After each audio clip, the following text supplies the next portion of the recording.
আসসালামু আলাইকুম। জ্যামিতি ভিডিও সিরিজের প্রথম ভিডিওতে স্বাগতম।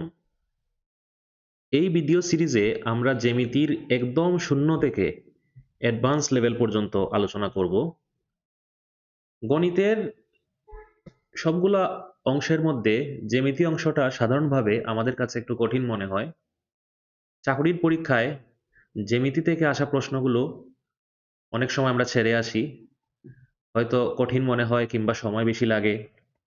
তো আমরা চেষ্টা করব এই ভিডিও সিরিজে একদম সহজভাবে একদম শূন্য থেকে জ্যামিতির কনসেপ্টটা বিল্ড করে অ্যাডভান্স লেভেল পর্যন্ত নিয়ে যাওয়ার। তো এখানে আমরা দ্বিমাত্রিক জ্যামিতি শেষ করে ঘন জ্যামিতি পর্যন্ত আলোচনা নিয়ে যাব। তো এনটিআরসির পরীক্ষায় জ্যামিতি অংশ থেকে নরমালি 8টি থেকে 10টি প্রশ্ন এসে থাকে। এটির সিলেবাস এনটিআরসির সিলেবাসে জ্যামিতি অংশে রেখা, কোণ, ত্রিভুজ, চতুর্ভুজ, ক্ষেত্রফল এবং বৃত্ত সম্পর্কিত কনসেপ্টের উপর প্রশ্ন এসে থাকে। অর্থাৎ দ্বিমাত্রিক জ্যামিতি পর্যন্ত মোটামুটি সিলেবাসটা সীমিত। ঘন জ্যামিতি থেকে সাধারণভাবে খুব একটা প্রশ্ন আসে না। তো আমরা প্রথম কয়েকটি ভিডিওতে এনটিআরসি এর সিলেবাস পুরোটা কভার হয়ে যাবে। এরপরে আমরা ঘন জ্যামিতিটাও টাচ করব অন্যান্য চাকরির পরীক্ষার জন্য, এবং পুরো জ্যামিতি সম্পর্কিত পুরো বেসিক কনসেপ্ট আমরা কমপ্লিট করার চেষ্টা করব। তো খুব সহজভাবে শুরু করি আমরা। তো জ্যামিতিতে আমরা প্রথমেই আমরা মাত্রা জিনিসটা বোঝার চেষ্টা করব। তো আমি স্ক্রিনে আমি বাম দিকে একটি বিন্দু এবং ডান দিকে একটি ত্রিমাত্রিক বস্তু এঁকে রেখেছি। তো এখানে বাম দিকে যেই একটা বিন্দু এঁকেছি, এটি হচ্ছে এই স্থানে যে কোনো একটি অবস্থান। বিন্দু হচ্ছে স্থানে যে কোনো একটি অবস্থান। এটির কোনো মাত্রা নেই, অর্থাৎ এটির কোনো দৈর্ঘ্য, প্রস্থ, উচ্চতা কিছু নেই। এবং ডান দিকে আমি একটা ঘন বস্তু এঁকেছি। তো আমরা যে স্পেসে বাস করি, আমাদের এই স্পেসটা সাধারণভাবে আমরা জানি স্পেসটা হচ্ছে ত্রিমাত্রিক। এই ত্রিমাত্রিক স্পেসে আমরা তিনটি মাত্রা বা তিন দিকে আমরা মেজারমেন্ট পাই। এই তিনটা দিক কি কি? তো সাধারণভাবে বললে আমরা যে কোনো বস্তু যদি দেখি, এই বস্তুগুলো নর্মালি ত্রিমাত্রিক। এই বস্তুগুলা হচ্ছে তিন দিকে এটা বিস্তৃত। এই তিনটা দিক হলো ডানে বামে। আমরা যদি আমাদের বাস্তব প্রেক্ষাপটে চিন্তা করি, আমাদের ডান থেকে বাম দিকে, ডানে বামে একটা দিক, আমাদের সামন পিছনে একটা দিক এবং উপর নিচে একটা দিক। এই তিনটা দিকে যে কোনো বস্তু বিস্তৃত থাকে।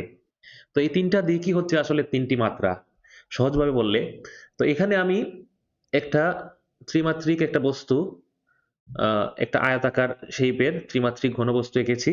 তো এইখানে এই ত্রিমাত্রিক বস্তুটি, যেমন এইখানে আমরা যদি চিন্তা করি, এটি এদিকে ডানে বামে, এদিকে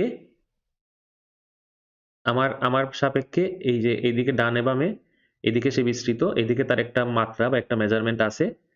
তো এটাকে আমরা বলি দৈর্ঘ্য। তারপর এটা সামন পিছন বরাবর, মানে হচ্ছে এদিক বরাবর, এই দৈর্ঘ্য যেদিক বরাবর নিলাম তার লম্ব দিক দিক এদিকে একটা, এদিক বরাবর সে বিস্তৃত। তো এদিকে একটা মেজারমেন্ট আছে, সেটা হচ্ছে প্রস্থ প্রস্থ এবং উপরের নিচ বরাবর তার একটা মেজারমেন্ট আছে, তো সেটা হচ্ছে উচ্চতা। তো আমাদের আমাদের এই জগতে প্রতিটি জিনিসই আসলে ত্রিমাত্রিক, তার তিনটা মাত্রা থাকেই।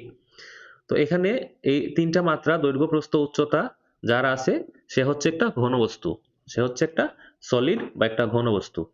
এখন আমরা ঘনবস্তুর দেখলাম তিনটি মাত্রা, এবং বিন্দু হচ্ছে মাত্রাহীন, বিন্দুর আছে শুধু অবস্থান।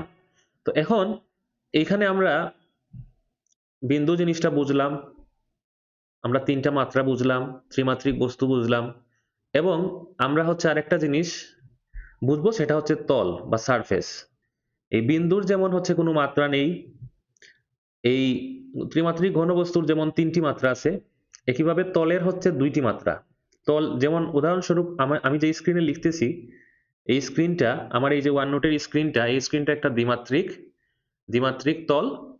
এটা একটা তল, এটা তল মানেই হচ্ছে দ্বিমাত্রিক। এটার মাত্রা দুই। এটা এখানে আমি আমি হচ্ছে স্ক্রিনে আমি এই যে ডান বাম বরাবর লিখতে পারবো, এবং এই যে উপর নিচ বরাবর লিখতে পারবো। তো এখানে এই স্ক্রিনের হচ্ছে মেজারমেন্ট দুইটা, এই যে স্ক্রিনটা আছে স্ক্রিনটার মেজারমেন্ট দুইটা, এটার হচ্ছে একটা দৈর্ঘ্য আছে এবং একটা প্রস্থ আছে, তাইলে এটা দ্বিমাত্রিক। ঠিক আছে, তো এই দ্বিমাত্রিক তল, তল কি, তল হচ্ছে একটা যার দুইটি মাত্রা আছে তাই হচ্ছে তল, যার দৈর্ঘ্য এবং প্রস্থ এই দুইটি মাত্রা আছে। তো তল হচ্ছে নর্মালি দুই প্রকার, তল হচ্ছে দুই প্রকার, একটা হচ্ছে সমতল, তল হচ্ছে দুই প্রকার, একটা হচ্ছে সমতল, আর একটা হচ্ছে বক্রতল।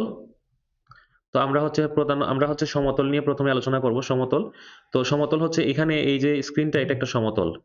তো সমতলের হচ্ছে দুইটি মাত্রা, আর বক্রতলের উদাহরণ হচ্ছে যদি একটা মনে করেন একটা ফুটবল, এই ফুটবলের উপরের যে সারফেস সেটা হচ্ছে একটা বক্রতল।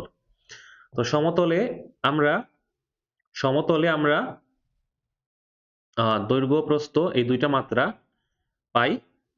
এখন আমরা এই সমতলে হচ্ছে আমরা কিছু কনসেপ্ট, সেগুলা হচ্ছে প্রথমে আমরা আলোচনা করব রেখা, রেখা সম্পর্কে। তো রেখা কি, রেখা হচ্ছে একটা বিন্দু যেদিকে চলতে পারে সেটাই হচ্ছে একটা রেখা। তো এখন সাধারণভাবে রেখা বললে আসলে সরল রেখা হইতে পারে, রেখা হচ্ছে এরকম এরকম রেখা হইতে পারে, তো এটা হচ্ছে সরল রেখা। আবার আঁকাবাঁকা রেখাও তো হইতে পারে। তো আঁকাবাঁকা রেখা যদি হয় সেটা হবে কি, সেটা হবে বক্ররেখা। যেমন এরকম রেখা হইতে পারে, এরকম রেখা হইতে পারে, এরকম এরকম আঁকাবাঁকা রেখা হইতে পারে, তো সেটা হচ্ছে বক্ররেখা। তো আমরা হচ্ছে আমাদের এখানে প্রাথমিকভাবে আমরা সরল রেখা নিয়ে চিন্তা করব। তো সরল রেখা সম্পর্কে আলোচনায় গেলে, সরল রেখা কি জিনিস, সরল রেখা হচ্ছে যার আহ, যার হচ্ছে শুধু একটা মাত্রা আছে। সরল রেখা হচ্ছে যার শুধু একটি মাত্রা আছে, সেই মাত্রাটা হচ্ছে শুধু দৈর্ঘ্য। সরল রেখা শুধু দৈর্ঘ্য আছে, তার প্রস্থ বা উচ্চতা নেই। এবং সরল রেখা হচ্ছে গিয়ে দুই দিক বরাবর অসীম পরিমাণ বিস্তৃত। তো সরল রেখা, এটা হচ্ছে সরল রেখা, এটা হচ্ছে এবি, হচ্ছে একটি সরল রেখা, এবি হচ্ছে একটি সরল রেখা। এই সরল রেখার কোনো প্রান্তবিন্দু কিন্তু নেই। এখানে একটা জিনিস লক্ষণীয়, সরল রেখা হচ্ছে যার কোনো প্রান্তবিন্দু নেই। তাহলে সরল রেখা হচ্ছে এই দিক বরাবর, এই যে এখানে এ বিন্দু থেকে এই দিকে আমরা একটা অ্যারো দিয়ে দিছি, একটা তীর চিহ্ন দিয়ে দিছি, তার মানে বোঝাচ্ছে এটা এদিক অসীম পর্যন্ত বিস্তৃত। এবং বি বিন্দুতেও এরকম একটা অ্যারো বা একটা তীর চিহ্ন দিয়ে দিয়েছি, মানে হচ্ছে এটা বি এর দিক এদিক বরাবর অসীম পর্যন্ত বিস্তৃত। তো এটি হচ্ছে একটি সরল রেখা। তারপরে আরেকটা জিনিস রেখার আলোচনায়, আরেকটা জিনিস হচ্ছে রশি। তো রশি কি জিনিস, রশি হচ্ছে সরল রেখার মতোই, কিন্তু এখানে একটি প্রান্তবিন্দু থাকবে। এদিকে এ এবং বি হইলে একটা রশি হইলে, এটা একটা রশি।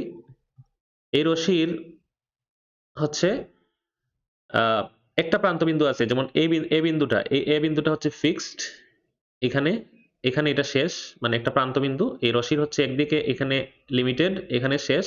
আর এদিক বরাবর বি এর দিক বরাবর এদিকে একটা তীর চিহ্ন দিয়ে দিয়েছি, মানে এদিকে সে অসীম পর্যন্ত বিস্তৃত। তাহলে রশির হচ্ছে যে একটা প্রান্তবিন্দু আছে এবং সে একদিক অসীম পর্যন্ত বিস্তৃত, আর সরলরেখার হচ্ছে কোনো প্রান্তবিন্দু নেই এবং সে দুই দিকেই হচ্ছে অসীম পর্যন্ত বিস্তৃত। এরপরে আমরা আরেকটা জিনিস, সেটা হচ্ছে রেখাংশ। রেখাংশ রেখাংশ মানে কি, রেখাংশ মানে হচ্ছে সরল রেখার যে কোনো একটা অংশ যদি আমরা কেটে নেই, যেমন এখানে এটাকে যদি এবি বলি, এটা একটা এটা একটা সরল রেখার অংশ, এদিকে যদি আমরা অসীম পর্যন্ত বাড়িয়ে দেই তাহলে এটা একটা সরল রেখা। তাহলে সরল রেখা থেকে এই অসীম পর্যন্ত অংশ থেকে আমরা এতটুকু কেটে নিলাম, তাহলে এটা হচ্ছে এটা রেখাংশ। তো রেখাংশের দুইটা প্রান্তবিন্দু থাকে। তাহলে এই তিনটা জিনিস, তাহলে আমরা আবার একটু রিক্যাপ করি। তো প্রথমে আমরা পেলাম বিন্দু, যা হচ্ছে এই আমাদের ত্রিমাত্রিক স্থানে একটা অবস্থান, শুধু একটা অবস্থান নির্দেশ করে, এর কোনো দৈর্ঘ্য প্রস্থ উচ্চতা কিছু নেই। তারপরে এই ত্রিমাত্রিক বস্তুর তিনটি মাত্রা থাকে, সেটা হচ্ছে দৈর্ঘ্য প্রস্থ উচ্চতা। তারপরে আমরা তলের কথা বললাম, সারফেস, যেমন আমার এই স্ক্রিনটা একটা সারফেস। এই তল হচ্ছে গিয়ে দুই ধরনের হয়, সমতল হয়, বক্রতল হয়। সমতল সমতল এই সমতলের একটা উদাহরণ হচ্ছে আমাদের এই স্ক্রিনটা, OneNote এর স্ক্রিনটা। তো সমতলের তলের হচ্ছে নরমালি তলের হচ্ছে দুইটি মাত্রা হয়, দৈর্ঘ্য প্রস্থ দুইটি মাত্রা হয়। তলের মাত্রা হচ্ছে 2, তাহলে বিন্দুর মাত্রা হচ্ছে 0, তলের মাত্রা হচ্ছে 2, ঘনবস্তুর মাত্রা হচ্ছে 3। এরপরে রেখা, সরল রেখার মাত্রা হচ্ছে 1। সরল রেখার মধ্যে আমরা তিনটা জিনিসের আলোচনা পেলাম, একটা হচ্ছে সরল রেখা, একটা হচ্ছে রশ্মি, একটা হচ্ছে রেখাংশ। তো এই তিনটা জিনিসের পার্থক্য আমরা ভালো করে বুঝলাম। তাইলে আমরা যদি বলি সরল রেখার দৈর্ঘ্য কত, সরল রেখার দৈর্ঘ্য হচ্ছে অসীম, আর রেখাংশের দৈর্ঘ্য হচ্ছে নির্দিষ্ট। তারপরে রশ্মির দৈর্ঘ্য বললে রশ্মির দৈর্ঘ্য কিন্তু অসীম, রশ্মি যেহেতু একদিক অসীম পর্যন্ত বিস্তৃত, রশ্মির দৈর্ঘ্য অসীম। এখন আমরা হচ্ছে এরপরে আমরা যাব কোণের আলোচনায়, কোণের আলোচনায় যাব। তো কোণ কি? কোণ হচ্ছে কোণ হচ্ছে একটা সমতলে, এটা একটা সমতল, এই সমতলে যদি আমরা দুইটা রশ্মি আঁকবো, দুইটা রশ্মি যদি একটা বিন্দুতে মিলিত হয়, তো একটা বিন্দুতে মিলিত হয় মানে প্রান্ত বিন্দুটা যদি একটা বিন্দু হয়, এই দুইটা রশ্মি আঁকলাম।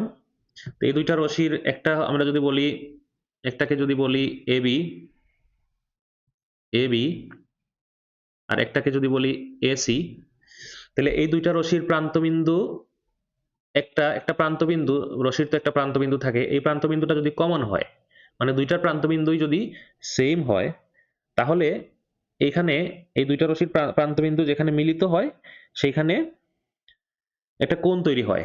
এই যে এখানে একটা এটা হচ্ছে একটা কোণ তৈরি হইলো, এটা একটা কোণ তৈরি হলো। তো এই কোণের নাম কি বলবো আমরা? এটা একটা কোণ তৈরি হলো। এই কোণকে আমরা বলতে পারবো কোণ সিএবি অথবা কোণ বিএসি, যে কোনো কিছু বলা যাবে। এখানে এইটাকে কোণ সিএবিও বলা যাবে অথবা এটাকে কোণ বিএসিও বলা যাবে। তো এটা হচ্ছে গিয়া কোণ। তো এরপরে এই কোণের আলোচনায় এরপরে আমরা যে যে বিষয়টা আলোচনা করব সেটা হচ্ছে সরল কোণ। তো সরল কোণ কি? সরল কোণ হচ্ছে দুইটা বিপরীত রশ্মি, মানে এটা হচ্ছে একটা রশ্মি, এখানে এটা শেষ হইলো। আর যদি এখানে আরেকটা রশ্মি, বিপরীতমুখী আরেকটা রশ্মি থাকে, একটু নিচে যাই, এইখানে এই প্রান্তবিন্দু থেকে আবার একদম বিপরীত, একদম বিপরীত বরাবর, যদি আরেকটা রশ্মি থাকে, তো এখানে প্রান্তবিন্দুটা বেনিশ, অনেকটা আকার মধ্যে বেনিশ হয়ে গেল। তো প্রান্তবিন্দুটা আমরা চিহ্নিত করি, এই যে একটা প্রান্তবিন্দু, এই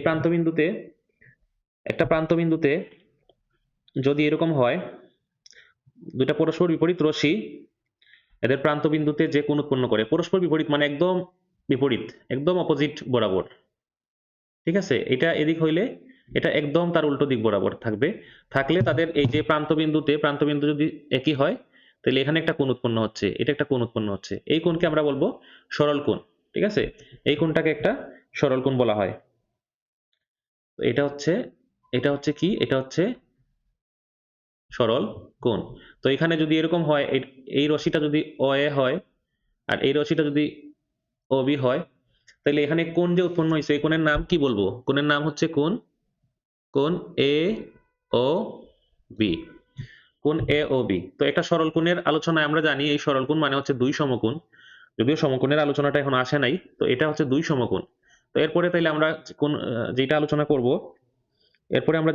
করব, কোণের আলোচনায়, সেটা হচ্ছে সন্নিহিত কোণ। তো সন্নিহিত কোণ কি জিনিস? তো এইরকম যদি সন্নিহিত মানে হচ্ছে পাশাপাশি, আসলে সন্নিহিত কথাটার মানে হচ্ছে পাশাপাশি। তো এটা কি রকম? এটা হচ্ছে যদি দুইটা কোণের এরকম দুইটা কোণ আঁকবো আমরা, এখানে এটা একটা কোণ, আঁকলাম, এখানে দুইটা রশ্মি দিয়ে একটা কোণ উৎপন্ন হয়েছে। আর এইখানেই পাশাপাশি আরেকটা কোণ থাকবে, যেখানে প্রান্তবিন্দুটা বা শীর্ষবিন্দুটা, হ্যাঁ শীর্ষবিন্দু, আচ্ছা, এই যে প্রান্তবিন্দু, এই যে দুইটা রশ্মি মিলিত হয়ে যে কোণ উৎপন্ন হয়, এই মিলিত হইলে হইলে যে সাধারণ যে প্রান্তবিন্দু, এটাকে আসলে শীর্ষবিন্দু বলা হয়, এটার আরেকটা নাম হচ্ছে শীর্ষবিন্দু। তো এই শীর্ষবিন্দু এখানে, এখানে এগুলাকে আমরা চিহ্নিত করি, এগুলাকে আমরা চিহ্নিত করি। এখানে যদি এটাকে আমরা বলি, এটাকে বলি আমরা, এই রশ্মিটাকে বলি যদি এ বি, আর এই রশ্মিটাকে বলি এ সি, তাহলে এই কোণ হচ্ছে গিয়া এই কোণ হচ্ছে কোণ বিএসি, আর এই রশ্মিটাকে বলি যদি কোণ এডি, তাহলে এখানে আরেকটা কোণ উৎপন্ন হইল না, এই কোণ হচ্ছে কোণ সিএডি বা কোণ ডিএসি। তো এখন এই যে পাশাপাশি দুইটা কোণ, এই কোণ দুইটাকেই বলা হয় পরস্পর সন্নিহিত কোণ। এই কোণটা এটার সন্নিহিত কোণ, অথবা এই কোণটা হচ্ছে এটার সন্নিহিত কোণ। তো সন্নিহিত কোণ তাহলে সংজ্ঞা অনুযায়ী সন্নিহিত কোণ কি? সন্নিহিত কোণ হচ্ছে দুইটা কোণের যদি এরকম হয়, এই যে শীর্ষবিন্দু এ হচ্ছে গিয়া এই কোণেরও শীর্ষবিন্দু, এই কোণেরও শীর্ষবিন্দু। তো এই কোণ হচ্ছে দুইটা কোণের শীর্ষবিন্দু যদি কমন হয়, মানে যে রশ্মি দুইটা যেখানে মিলিত হয় সেই বিন্দুটা শীর্ষবিন্দু যদি একই হয়, আর দুইটা কোণের যদি একটা সাধারণ রশ্মি থাকে, এই যে একটা সাধারণ রশ্মি, সাধারণ মানে কমন, মানে এই কোণের জন্য হচ্ছে আমাদের এসি রশ্মিটা আছে, এই কোণের জন্য কিন্তু এসি রশ্মিটা আছে, তো এসি রশ্মিটা কমন, তাহলে এই দুইটা কোণকে বলা হবে সন্নিহিত কোণ, সন্নিহিত বা এডজেসেন্ট কোণ। তো এখানে আমরা এটাকে বুঝলাম। এরপরে আমরা যাব এই সন্নিহিত কোণ থেকে আসলে যেটা আমরা জানি লম্ব বা সমকোণ, সেটা আলোচনা করা হয়। তো এরপরে যাব আমরা সমকোণের আলোচনায়। তো সমকোণ কি জিনিস? সমকোণ হচ্ছে যদি এরকম হয়, এরকম হয় যে একটা, যদি এরকম হয়, এরকম যদি হয় যে একটা রেখার উপর দুইটা সন্নিহিত কোণ, সন্নিহিত কোণ থাকবে, যে আঁকলাম এখানে, এই যে একটা রেখা, এই রেখাটা, এই রেখার উপরে, এই রেখার উপরে আমরা যদি এখানে আহ, এটাকে যদি আমরা চিহ্নিত করি, এটাকে যদি আমরা বলি এ, এটাকে যদি এ বি রশ্মি বলি, আর এখানে যদি এটাকে এসি বলি, বা এটাকে যদি এসি বলি, আর এটাকে যদি আমরা এডি বলি, তো আগের চিত্রটার মতোই, আগের চিত্রটার মতোই খেয়াল করেন, এই যে এটার মতোই, কিন্তু এখানে করছি কি আমরা, এখানে, এখানে হচ্ছে আসলে একটি রেখার উপরে, এই যে এই পুরা রেখাটা বিডি রেখার উপরে বা ডিবি রেখার উপরে আমরা দুইটা সন্নিহিত কোণ আঁকছি একটা সরল রেখার উপরে, মানে এই একটা সরল রেখা হবে আর কি, মানে একটা সরল রেখা, এই বিডি হচ্ছে এখানে বিডি বা ডিবি একটা সরল রেখা, এই সরল রেখার উপরে আমরা দুইটা সন্নিহিত কোণ আঁকছি। তো সন্নিহিত কোণ দ্বয় পরস্পর সমান, এই সন্নিহিত কোণদ্বয় পরস্পর সমান হইলে এখানে কোণ বিএসি একটা কোণ এবং তার সন্নিহিত কোণ হচ্ছে এইটা, এই দুইটা কোণ কিন্তু এখানে সমান।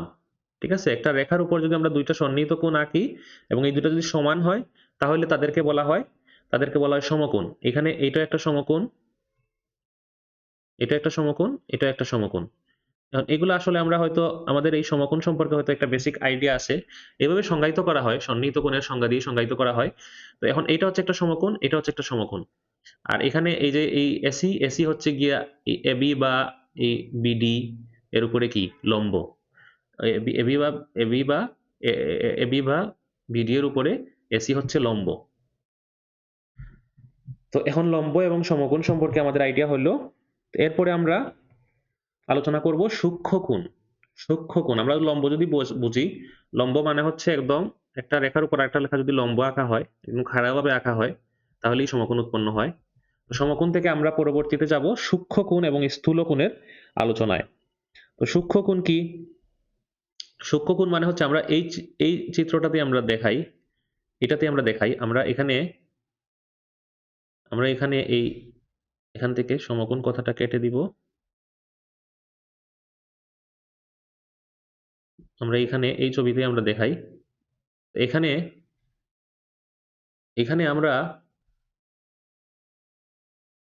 এই যে একটা সমকোণ, এই সমকোণ থেকে যদি ছোট একটা কোণ আঁকি, এটা, এটা যদি আঁকি, তাহলে এটাকে আমরা নাম নিলাম এই রশ্মিটাকে নাম দিলাম এ ই।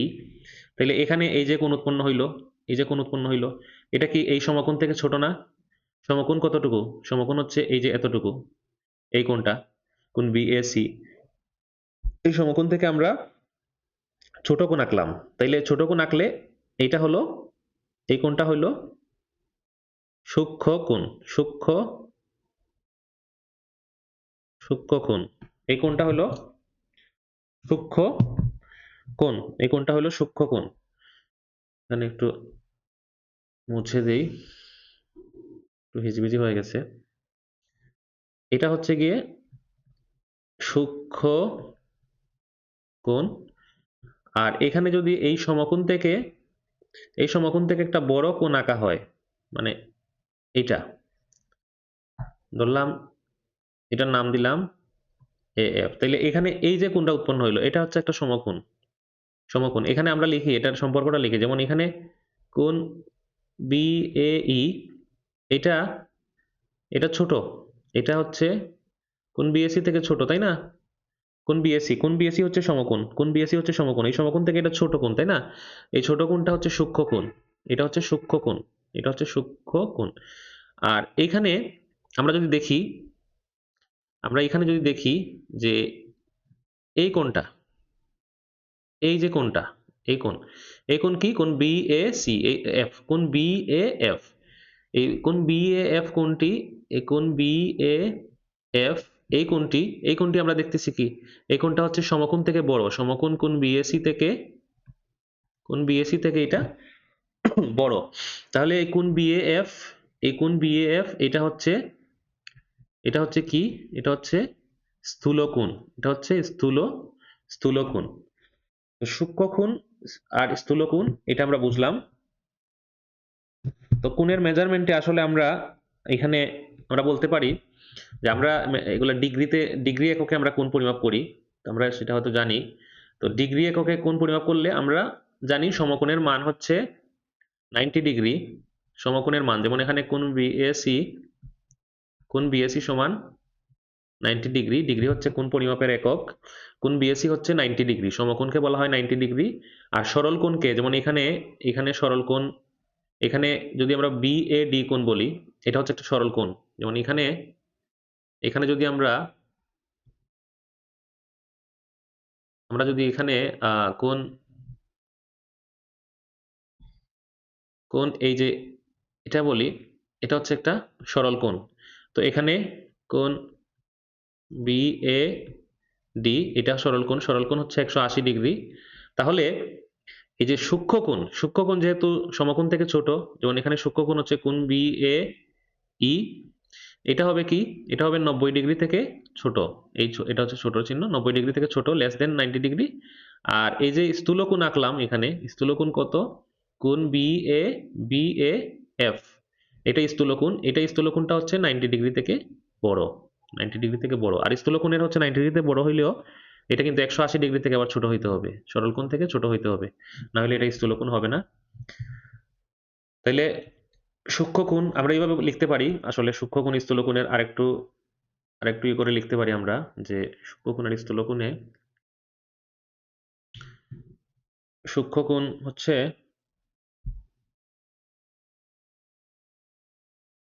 এখানে আমরা এটাকে স্থূল কোণকে, স্থূল কোণ, স্থূল কোণ, স্থূল কোণ হচ্ছে কত হবে? 90 ডিগ্রি থেকে বড় হবে, 90 ডিগ্রি থেকে বড় হবে, আর 180 ডিগ্রি থেকে ছোট হবে, কিন্তু 180 ডিগ্রি থেকে ছোট না হলে এটা স্থূল কোণ বলা যাবে না। ঠিক আছে? আর সূক্ষ্ম কোণ, সূক্ষ্ম কোণ কত হবে? সূক্ষ্ম কোণ আসলে 0 ডিগ্রি থেকে বড় হবে, সূক্ষ্ম কোণ 0 ডিগ্রি থেকে বড় হবে, আর 90 ডিগ্রি থেকে ছোট হবে। এটা হচ্ছে সূক্ষ্ম কোণ। তাহলে আরেকটু যদি আমরা, আরেকটু যদি আমরা এখানে সূক্ষ্ম কোণ, সূক্ষ্ম কোণ, স্থূল কোণ এগুলো একটু রিক্যাপ করি, তাহলে আমরা লিখতে পারবো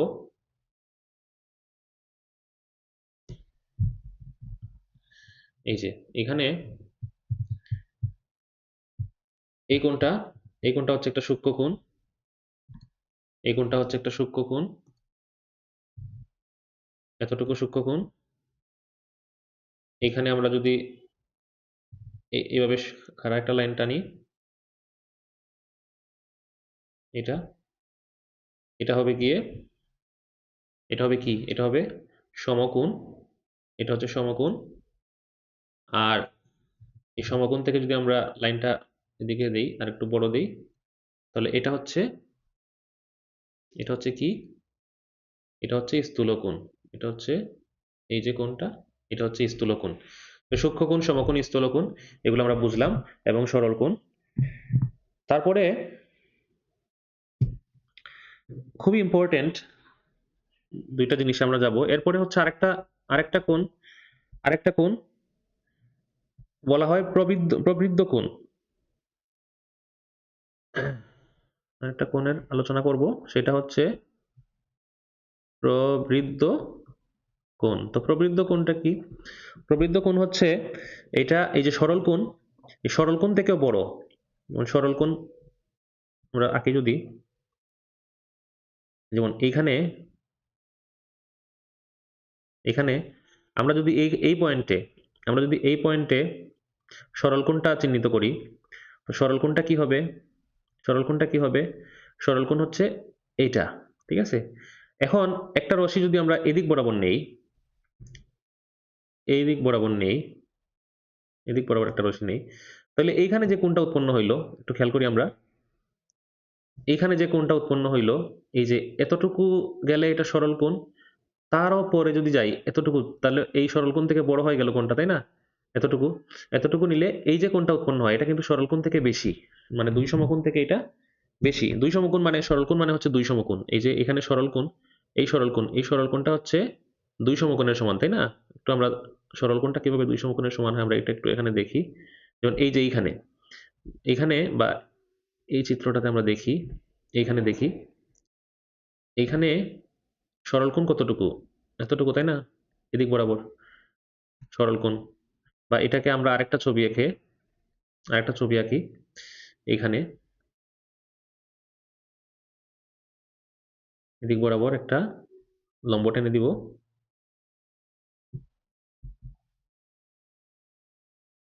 এদিক বরাবর একটা লম্ব টেনে দিব। তাহলে এখানে এখানে কি উৎপন্ন হইলো? এখানে এইটা একটা সমকোণ, এটা একটা সমকোণ। তাহলে একটা দুইটা সমকোণ মিলে এই পুরোটা কি? এই পুরোটা হচ্ছে একটা সরল কোণ। তাহলে এক সরল কোণ,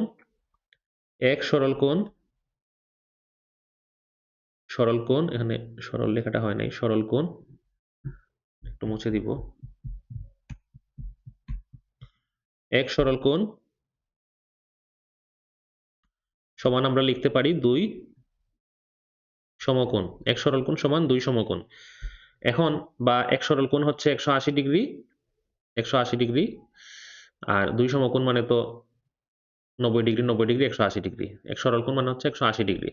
এখন একটা কোণ যদি এক সরল কোণ থেকেও বড় হয়, তাহলে এটাকে আমরা বলবো প্রবৃদ্ধ কোণ। তো এখানে শর্ত কি? শর্ত হচ্ছে আবার প্রবৃদ্ধ কোণটা এক সরল কোণ থেকে বড় হবে, এক সরল কোণ থেকে বড় হবে, কিন্তু এটা এটা হচ্ছে দুই সরল কোণ বা চার সমকোণ থেকে ছোট হবে। মানে অ্যাঙ্গেলটা হচ্ছে এই দিক থেকে শুরু হইয়া, কোণটা হচ্ছে এখান থেকে শুরু হইয়া এদিক বরাবর গেলে, এখানে এতটুকু পর্যন্ত যদি যায় তাহলে কিন্তু এটা দুই সমকোণ হয়ে যাবে।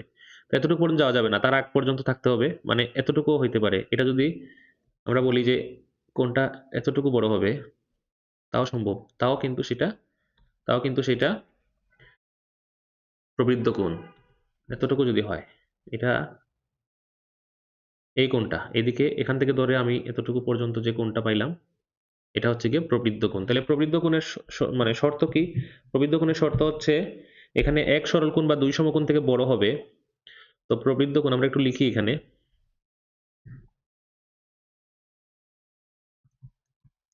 প্রবৃদ্ধ কোণ হবে দুই সমকোণ থেকে বড়, দুই সমকোণ থেকে বড়, কিন্তু চার সমকোণ থেকে ছোট, চার সমকোণ থেকে ছোট। তো চার সমকোণের সমান বা চার সমকোণ থেকে বড় কোণ কি হয়? মানে এখানে তো আমি বলতে পারি যে আমি তো এইভাবে ঘুরে আসলে তো চার সমকোণ পর্যন্তই আসতে পারবো। যেমন এখানে যদি আমি ঘুরি, এখানে ঘুরে আসি, যদি কোণটা তৈরি করি, এখানে এই দিক বরাবর এক সমকোণ, দুই সমকোণ, তিন সমকোণ, চার সমকোণে আসলেই তো শেষ। তাহলে তার থেকে বড় কোণ কি হয়? তো এটার উত্তর হলো হ্যাঁ হয়, এটা এদিকে ঘোরা যায়, এদিকে আরেকটু ঘুরে আসলে আরো 4 সমকোণ থেকে বড় কোণও কিন্তু সম্ভব। ঠিক আছে, তো আমাদের এই আলোচনায় সেতটুকু যাব না আমরা। তো এখানে 2 সমকোণ থেকে বড় এবং 4 সমকোণ থেকে ছোট কোণকেই বলা হয় প্রবৃদ্ধ কোণ। আচ্ছা, এরপরে আমরা আলোচনা করব খুবই ইম্পর্টেন্ট, যেখান থেকে আমাদের প্রবলেম আসা শুরু হয় আসলে, সেটা হচ্ছে দুইটা টপিক, সেটা হচ্ছে পূরক কোণ। পূরক কোণ এটা খুবই ইম্পর্টেন্ট, এটা খেয়াল করেন। পূরক কোণ, তো পূরক কোণ হচ্ছে, এটাকে ইংলিশে বলা হয় complementary complementary angle. Complementary angle হচ্ছে পূরক কোণ। এটাকে হচ্ছে কমপ্লিমেন্টারি অ্যাঙ্গেল বলা হয়, এটা হচ্ছে গিয়ে পূরক কোণ। তো পূরক কোণ কি? পূরক কোণ হচ্ছে দুইটা কোণের যদি পরিমাণের যোগফল যদি এক সমকোণ হয়, মানে আমরা এখানে আঁকবো, আমরা এখানে এঁকে দেখাবো।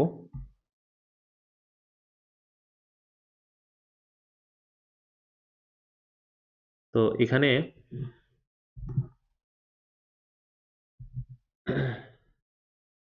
এটাকে আমরা একটু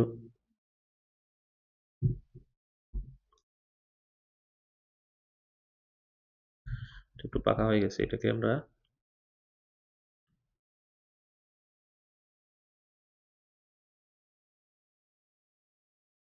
একটু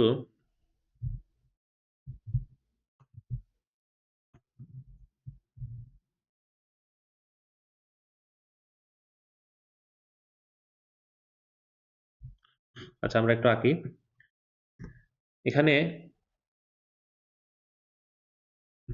একটা সমকোণ আঁকবো,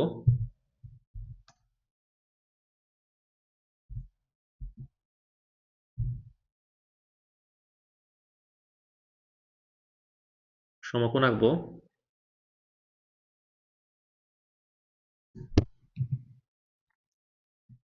সেটার সাথে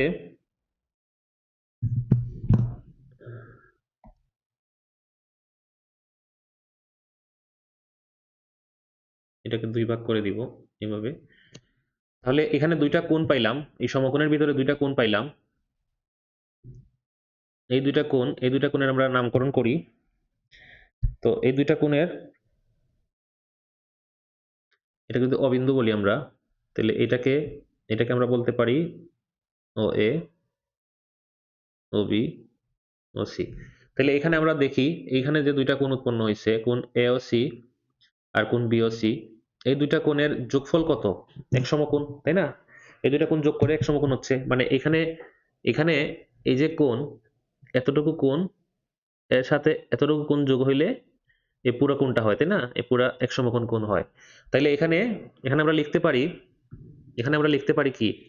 এখানে আমরা লিখতে পারি কোণ AOC প্লাস কোণ BOC সমান এক সমকোণ বা 90 ডিগ্রি, এক সমকোণ। তাইলে এইটা যেহেতু কোণ AOC প্লাস কোণ BOC সমান এক সমকোণ, তাহলে এই AOC আর কোণ BOC কে একটি একে অপরটির পূরক কোণ বলা যায় বা কমপ্লিমেন্টারি অ্যাঙ্গেল বলা যায়। পূরক কোণ হচ্ছে দুইটা কোণের যোগফল যদি এক সমকোণ হয়, তাহলে একটি একটি অপরটির পূরক কোণ। খুবই সহজ। তাইলে আমরা একটা একটা প্রশ্ন যদি এরকম হয়, এরকম হয় যে 30 ডিগ্রি কোণের 30 ডিগ্রি কোণের পূরক কোণ কত? তাহলে আপনারা বলেন তো কত হবে? 30 ডিগ্রি কোণের পূরক কোণ কত? তো 30 ডিগ্রি কোণের পূরক কোণ কত হবে? এটা আমরা, যেহেতু দুইটা পূরক কোণের সমষ্টি এক সমকোণ বা 90 ডিগ্রি, তাহলে এটা 30 ডিগ্রি কোণের পূরক কোণ হবে 30 ডিগ্রি থেকে 90 ডিগ্রি থেকে 30 ডিগ্রি মাইনাস, মানে 60 ডিগ্রি। তাহলে 30 ডিগ্রি কোণের পূরক কোণ কত? 60 ডিগ্রি, তাই না?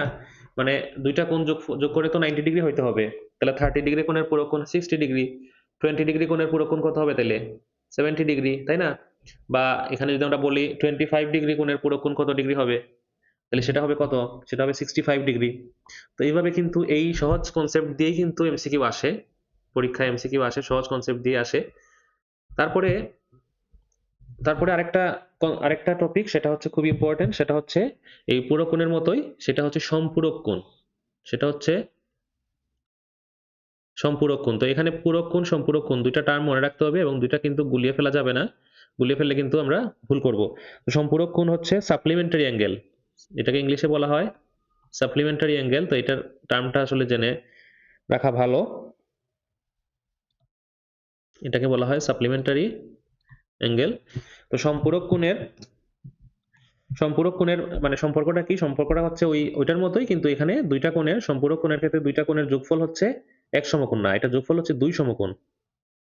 ঠিক আছে? তো এখন সম্পূরক কোণ আমরা দুইটা কোণ আঁকি, এখানে এই দুই সমকোণ বা এক সরল কোণকে ভেঙে আমরা দুইটা কোণ আঁকি, এরকম আঁকলাম। তো এখানে এখানে আমরা এটাকে নাম দেই, এটাকে নাম দেই এই, এটাকে অ এ, এটাকে ও বি, এটাকে অসি বললাম। তাহলে এখানে যে দুইটা কোণ উৎপন্ন হইলো, আমরা এখানে একটু খেয়াল করি, এখানে যে দুইটা কোণ উৎপন্ন হইলো, এখানে কোণ এওসি আর এখানে কোণ বিওসি, এই দুইটার যোগফল কত? আমরা এখান থেকে কি দেখতেছি? এই দুইটার যোগফল কিন্তু, এই দুইটার যোগফল কিন্তু এই যে দুইটার যোগফল হচ্ছে এইটা, মানে এক সরল কোণ বা দুই সমকোণ, তাই না? তাইলে এখানে বলা যায় কোণ এওসি আর কোণ বিওসি পরস্পরের কি? পরস্পরের সম্পূরক কোণ। সম্পূরক কোণ। তাহলে এখানে সম্পর্কটা কি? সম্পর্কটা হচ্ছে কোণ এওসি প্লাস কোণ বিওসি সমান হচ্ছে দুই দুই সমকোণ। তাহলে আমরা বলতে পারি দুইটা কোণের যদি যোগফল, দুইটা কোণের সমষ্টি পরিমাপের যোগফল যদি হচ্ছে দুই সমকোণ হয়, তাহলে কোণ দুইটি পরস্পরের সম্পূরক কোণ। কোণ দুইটি পরস্পরের সম্পূরক কোণ। ঠিক আছে? আচ্ছা, সম্পূরক কোণ থেকে কিন্তু প্রশ্ন আসতে পারে। যেমন বললো একটা কোণের, একটা কোণ যদি হচ্ছে এরকম, যেমন একটা কোণ বললো একটা কোণের মান হচ্ছে সাপোজ 45 ডিগ্রি, 45 ডিগ্রি বললো, 45 ডিগ্রি কোণের সম্পূরক কোণ কত? সম্পূরক কোণ কত? তো এটা বলেন তো, সম্পূরক কোণ কত হবে? আপনারা একটু বলেন সম্পূরক কোণ কত হবে? তো এটা আমরা জানি সম্পূরক কোণ বের করব কিভাবে? যেহেতু দুইটা কোণের সম্পূরক কোণের যোগফল কত? 180 ডিগ্রি। দুই সমকোণ মানে 180 ডিগ্রি। তাহলে 180 ডিগ্রি থেকে 45 ডিগ্রি মাইনাস করলে যা পাবো, 45 ডিগ্রি মাইনাস করলে যা পাবো তাই হচ্ছে গিয়ে 45 ডিগ্রি কোণের সম্পূরক কোণ। তাহলে 45 ডিগ্রি কোণের সম্পূরক কোণ হচ্ছে 135 ডিগ্রি। এই কনসেপ্ট থেকেই কিন্তু এমসিকিউ আসে। তো এরপরে আরেকটা কোণের আরেকটা কনসেপ্ট আলোচনা করব, সেটা হচ্ছে বিপ্রতীপ কোণ। সেটা হচ্ছে বিপ্রতীপ কোণ। বিপ্রতীপ কোণ। তো বিপ্রতীপ কোণ কি? বিপ্রতীপ কোণ হচ্ছে, আমরা এখানে এটা বোঝার জন্য একটা কোণ আঁকবো।